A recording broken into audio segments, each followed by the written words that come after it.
भगवान को हम इसलिए खोज रहे थे कि वो हमें सर्व सुख देता है, तो वो सर्व सुखदायी परमात्मा मिला ही नहीं था, अब मिला है सर्व सुखदायी। अब ये सुख ही सुख देगा, यहां दुख हो ही नहीं सकता। जैसे बर्फ है, एसी रूम है, वो ठीक चल रहा है तो उसमें गर्मी का काम क्या। तो ऐसे परमात्मा का ये कनेक्शन मिलने के बाद आपके परिवार में नो सोच ले गर्मी के दिनों में एसी लग गया और वो सर्दियों में भी काम करेगा, यानी ऑटोमेटिक है परमात्मा का सिस्टम, आपके हर तरह से सुख देगा। तो प्रसंग चल रहा है कि हम उस स्थान को भूल गए जहां जाकर हम सदा सुखी रहेंगे, और हम सभी पहले वही रहते थे।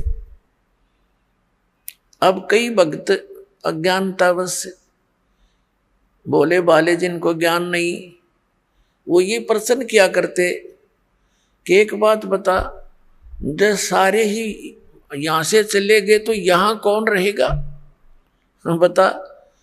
वो नैया ही चिंता हो रही है कि यहां कौन रहेगा, बता। अरे यहां यूं तो एक पत्थर है, घूमता रहेगा, हमने क्या ठेका ले रखा है पृथ्वी का। ये मंगल ग्रह जो चांद और ये सारे धक्के खाने लग रही है, फिर जाएगा। हम अपने सतलोक में चलेंगे, इसकी हमने क्या क्या करना, ये तो जिसका हुआ आप संभालेगा इसने। तो कहने का भाव ये है कि हम इतने रंग गए यहाँ पर। जैसे एक भक्त बोला बाला, उसके घर उसकी पत्नी बहुत बीमार थी, पर बहुत समस्या में थी, हर तरह से तकलीफ थी। परमात्मा की दया हुई, दीक्षा ली, भगवान की कृपा से वो स्वस्थ हुई। उसको समझाने लगे, भाई नाम ले ले भगत, नहीं तो भक्ति ना करने से पशु बनोगे, जोटा बनेगा। वो जोटा बुग्गी ले रहा था, उससे कहा भाई फिर जोटा बनेगा तो न्यू बोला, महाराज जी जोटा भी तो बनना चाहिए, फिर बुग्गी में कौन चलेगा। इसने बुग्गी की चिंता हो रही। मैं कहा अच्छा भाई, तो बुग्गी खातिर कर ले काम। फिर उसे उपदेश ले लिया उसने। लेकिन हमारी धारणा ऐसी बनी हुई है कि यहां ऐसे कैसे होगा। तो पुण्यात्माओं, परमात्मा के इस मार्ग को बहुत गहराई से समझो। जिस उद्देश्य से परमात्मा स्वयं आते हैं उस अच्छे लोक से इस गंदे लोक में आपके लिए, तो ये कितना इंपॉर्टेंट काम होगा। एक ऐसे वैसे तो भगवान इतनी दूर से आए नहीं, आपको ये ज्ञान देने के लिए कि तुम यहाँ के रहने वाले नहीं हो, सतलोक में एक बहुत सुख है, और जिस सुख को तुम यहाँ खोज रहे हो ये तुम्हें 1000 लाख करोड़ वर्ष खोजते रहो तो नहीं मिले, एक जन्म की तो बात छोड़ो। और यहाँ क्या हालत है तुम्हारी, उससे हमें परिचित कराते हैं। उधर से काल के दूत भी अपनी खूब काल प्रेरणा से अज्ञान का प्रचार स्प्रे कर रहे हैं जगह जगह। अपने आत्माओं, परमात्मा ने आकर हमें इसलिए ये ज्ञान दिया क्योंकि हम उनके बच्चे हैं, और ये जो काल हमारा दुरुपयोग कर रहा है हम इसके बच्चे नहीं हैं। अपने बच्चों को कोई ऐसा दुखी कर सकता है? किसी की टांग कट गई, किसी की आंख फूट गई, और किसी का हाथ कट गया, किसी का बेटा मर गया, किसी की बेटी मर गई, कोई कैंसर से पीड़ित है, कोई पशु पक्षी बनकर, गधे कुत्ते बनकर बिष्टा खा रहे हैं, टट्टी खा रहे हैं। तो ये कोई अपने बच्चों को ऐसे दुखी कर सकता है? तो इस भगवान को हम अपना मालिक मान सकते हैं? यहाँ का जो स्वामी है ये काल है, इसका उद्देश्य हमें पीड़ित करना और विचलित रखना है, भ्रमित रखना, ताकि इनको भगवान का ज्ञान ना हो जा और कहीं ये भाग ना जा।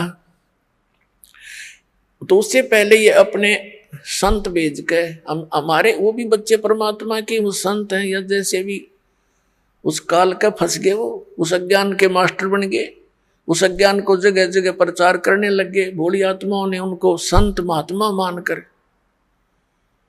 उनके एक एक वचन को शिरोधार्य कर लिया।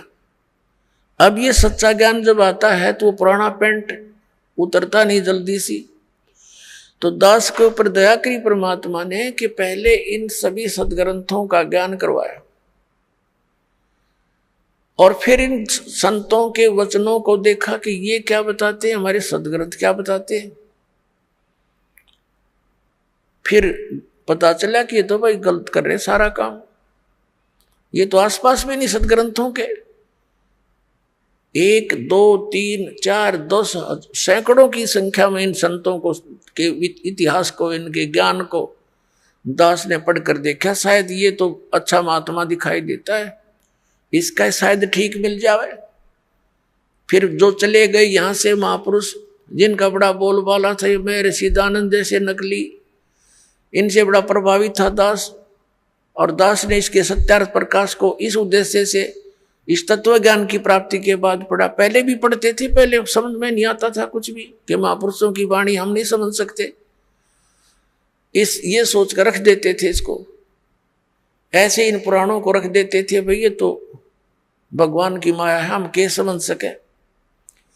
और जब दास की परमात्मा ने वो आंखियां बना दी तत्व ज्ञान वाली, उस दृष्टि से जब इनको देखा, उन चश्मों से, तत्व ज्ञान वाले चश्मों से, फिर देखा अरे नाश कर रखा सारा, कख भी नहीं इनके पास, ना वेदों वाला ज्ञान, ना कोई संसारिक व्यवहारिक बातें ठीक इन लोगों की।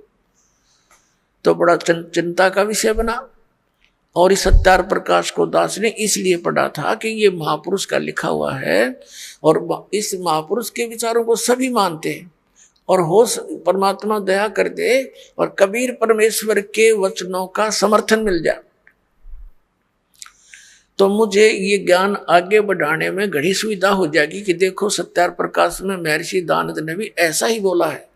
अब देखा तो महर्षि दानंद ऐसा नकली पाया को देखा को नहीं मैंने, तो तेरा गजब भैया, एक भी व्याख्या वेदों और किसी से भी नहीं मिल रही सदग्रंथों से, तो बड़ा दुख हुआ।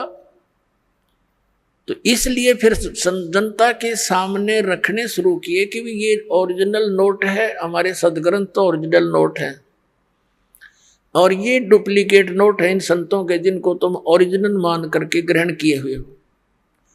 अब प्रारंभ में तो दास को बड़ी कठिनाई का सामना करना पड़ा, क्योंकि श्रद्धालु लोग ये कहते हैं कि किसी की आलोचना नहीं करनी चाहिए, अपना ज्ञान बताओ। अरे अपना अपना सारे बताओगे तो सबका अपनी अपनी डफली, अपना अपना राग, फिर वो ज्ञान के रह गया, तो जो जैसा कहेगा वो तो ऐसा चल ही रहा था। फिर पुण्यात्माओं, जैसे एक बार किसी ने 500 के नोट नकली छाप लिए और वो मार्केट में पहुंच गए, उनका पता लगा सरकार ने, तो फिर जनता को ठगने से बचाने के लिए एक समाचार पत्रों के माध्यम से, टीवी के माध्यम से ओरिजिनल और डुप्लीकेट दोनों दिखाए, उनकी भिन्नता बताई, ओरिजिनल ऐसा होता है, डुप्लीकेट ऐसा होता है। तो क्या सरकार आलोचना कर रही थी? एक महापरोपकार कर दिया ना, लाखों लोग ठगे जाते, गरीब व्यक्ति मारे जाते, जिनके 5-7 हजार रुपये होते रुए ठग नकली कागजों में लग जाते। तो पुण्यात्माओं, दास का यही प्रयत्न समझ लेना, ये पूरा विश्व याद किया करेगा इस दास को। ठीक है, दास को बहुत कठिनाइयां आई हैं,